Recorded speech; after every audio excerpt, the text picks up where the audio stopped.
और इसी क्रम में आ रहे हैं, लेकिन आप बहुत देर तक बोलते हैं, शायद लोग इसीलिए सुनते नहीं, ज्यादा नहीं बोलना चाहिए, ये बात का रस खत्म हो जाता है। ठीक, आपको यह पता होना चाहिए कि हम चर्चा किसकी कर रहे हैं और उदाहरण किसका दे रहे हैं, इसका बहुत विशेष महत्व होता है। जैसे कोई सिद्धांत है तो सिद्धांत कब लागू होता है, जब उस पर अमल किया जाए। सिद्धांत सबके लिए होते हैं, लेकिन जब कोई सिद्धांत के विपरीत चलेगा तब उसे सिद्धांत के अनुकूल पर दंड दिया जाता है। यद्यपि सिद्धांत तो है, यदि आप भी अपराध ना करे तो क्या फिर भी दंड मिलेगा? नहीं मिलेगा।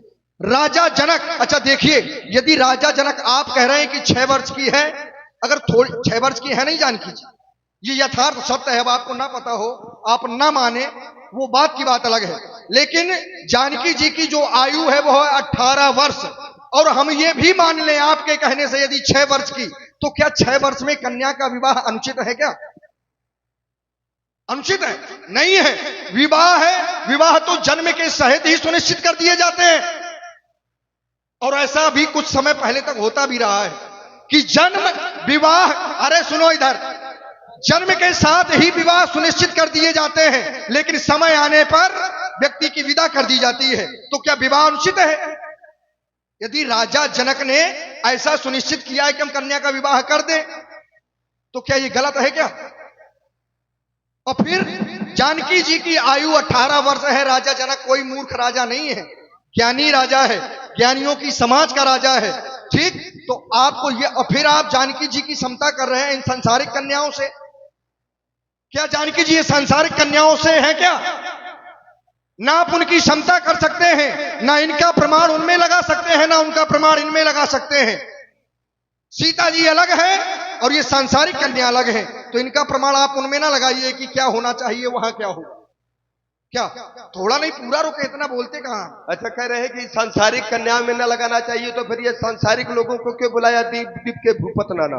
राजा जनक बहुत बड़ा मूर्ख है भाई। जब सांसारिक, यही तो है प्रतियोगिता, यही है प्रतियोगिता। अच्छा, ये प्रतियोगिता यही है, सांसारिक लोगों को बुला करके एक ज्ञानी प्रतियोगिता कराए।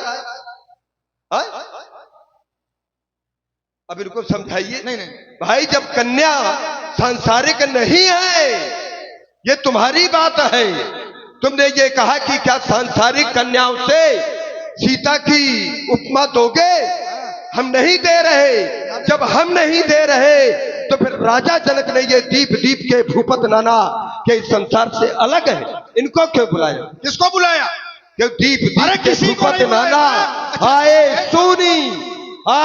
सुनी जो हम पंठाना देश देश संदेश पठ्यो भूप सुनी सब आवही साज साज समाज सब जनक नगर ही आवही। अब जाओ के समझाया। देखिए, अब सुनो इधर, अपनी ही बात तुम कहीं का कुछ बताओगे तो हम थोड़ी मान लेंगे। जिसको ना पता हो उस बात को स्वीकार करे। आपकी ही बात में आपकी बात का उत्तर। अच्छा, सुनी माने क्या होता है? आए सुनी, तो क्या सुनी में कोई व्यक्तिगत निमंत्रण है क्या? नहीं, सुनी माने सुनकर सब आए हैं, और जिसको बुलाया है उसका सम्मान श्रीमान जी विशेष है। श्री सतानंद जी को भेजा था, बुलवाया है व्यक्तिगत, तो सम्मान क्या है? बोले सब मंचन ते मंच एक सुंदर विशद विशाल मुनि समेत दो बंधुवर बैठारे महिपाल। ये है बुलवाने का। और जिनको नहीं बुलवाया है तो पूर्वाहर सुरसरित सुहाई कछुक भूप उतरे तह जाई। कोई मतलब नहीं है कौन कहां है, बहुत बड़ी मिथिला है। कोई यहां खा पी रहा है, कोई वहां। अब राजा जनक ज्ञानी है, धर्मात्मा है, किसी को भगाएंगे तो नहीं। आए हैं, उनका भी सम्मान है। उत्तम मध्यम नीच लघु है, ये सब आसन बनाए गए हैं। लेकिन जो बुलवाया है, बुलवाने का सम्मान अलग। बाकी ना तुम्हें बुलवाया है। अच्छा ये बताओ, द्वीप द्वीप में तुम भी आते हो, तो क्या तुम्हें बुलवाया है? अच्छा, हमें तो नहीं बुलवाया, हम तो केवल सहयोग की भावना लेके आए। अच्छा, आप विशेष है, कहो बुलवाया हो। क्यों बुलवाया है क्या? अरे लोग तुम्हारी शकल नहीं देखना चाहते, बुलवाते क्या? हम तो दिखाना चाहते, कोई लोग देखे तो बिना मतलब में दिखा रहे हो। इन्होंने कहा कि सुनाया गया है। जरा विचार करिए, राजकन्या है और राजकन्या का विवाह है, क्या साधारण लोगों के साथ में होगा? प्रजा के साथ में होगा? सुनाया किसको? क्या राजा एक द्वीप में बहुत राजा होते हैं? कहां सो रहे हो? ये राजाओं के यहाँ पर जाकर के देश देश संदेश पठियो, और यहाँ पर आए कौन है? दीप दीप के भूपति नाना। यहाँ पर केवल राजा आए हैं, प्रजा नहीं आई है। देखिए फिर वही समस्या है, आप उदाहरण कहाँ का दे रहे हैं, बात क्या है? हम यहाँ श्री रामचरितमानस क्या कहती है? यही से दे रहे हैं। क्या कहती है कि आए सुनी, हाँ, ठीक, हाँ। द्वीप द्वीप के भूपति नाना। ये कौन कह रही है? ये कौन कह रही है? मानस कह रही है। और आप जो पढ़ रहे हैं क्या वो मानस का है क्या?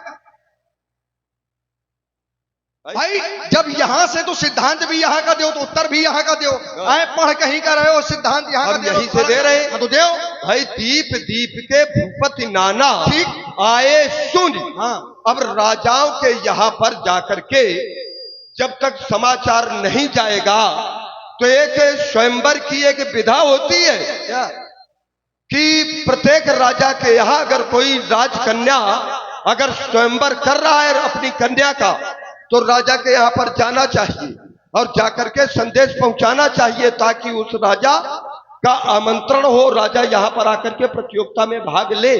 और एक ऐसी घटना इस कालखंड में नहीं, आगे आने वाले समय में हुई कि उस राजा को उस स्वयंवर में भाग लेने का आमंत्रण नहीं दिया गया, तो वो गया और जाकर के सब राजाओं को पराजित किया और वहां से तीनों कन्याओं का हरण करके लाया, और उसने विवाह नहीं किया। क्यों? क्योंकि उसके यहाँ सूचना नहीं पहुंचाई गई थी। तो ये एक स्वयंवर की एक मर्यादा हुआ करती है। तुम राजा हो नहीं कहीं के, तो तुम जानो क्या कि स्वयंवर की विधा क्या है। अच्छा तुम तो हो राजा। अच्छा एक बात ये बताओ, उसको छोड़ो। क्यों छोड़ो? उसको नहीं छोड़ो, कारण कि ज्यादा अगर कीचड़ में पत्थर। अच्छा एक बात बताओ, तुम अपने राजा जनक को बहुत बड़ा धर्मात्मा मानते हो? बिल्कुल मानते हैं। ये धनुष किसका है? राजा जनक का है? नहीं, भगवान शंकर का है। भगवान शंकर का है। और राजा जनक है संत, हाँ है संत। अच्छा ये बताओ, संत नियमावली ये कहा की है कि तोड़वा में बिगाड़े किसी दूसरे का, बना में अपना। बिल्कुल। तोड़वा में भगवान शंकर का, अब विवाह करे अपनी बिटिया का यही संत नियमावली है? विवाह का ये नियमावली तो है नहीं है। उसका कारण है राजा जनक ने ऐसा क्यों किया? भाई भूतो ना भविष्यति, आज तक किसी राजा ने ऐसा निर्णय ना ले लिया।